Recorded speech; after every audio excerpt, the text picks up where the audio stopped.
Well, in Moose Lake, the community's wastewater treatment facility is approaching capacity. That has city leaders concerned because it could slow or stop growth of new businesses and residents coming to the area. Northern News Now's Rob Coles breaks down the unconventional yet natural solution city leaders are banking on to address the problem. From above, it may look like a park with plenty of ponds. But these bodies of water serve a very important purpose: cleaning wastewater.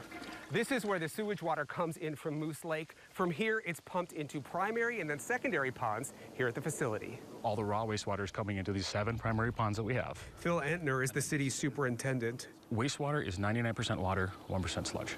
Over time, that sludge builds up. The solids still settle out at the bottom of the pond. Entner says the sludge is 2 feet deep at points.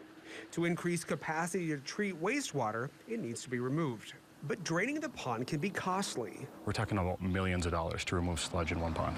So city leaders found a different way to tackle the problem using, well, bugs to eat the sludge. It's actually bacillus bacteria. It consumes it, passes it through, and it essentially ends up going out the wastewater stream, which is not harmful to any of the environment.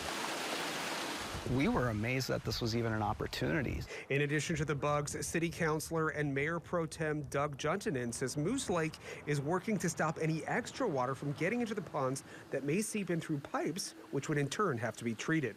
Lining the pipes is only keeping out water that should not be in this contained system. In the meantime, it will take 2 to 3 years for the bacteria to do their job. Entner is confident in their abilities. There's been some pilot studies done in the southern half of the state that's worked really, really well.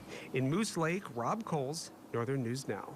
Rob, thank you. Now, the cost for the bacteria is around $16,000 per year, which the city has budgeted for. They're fed in once a week.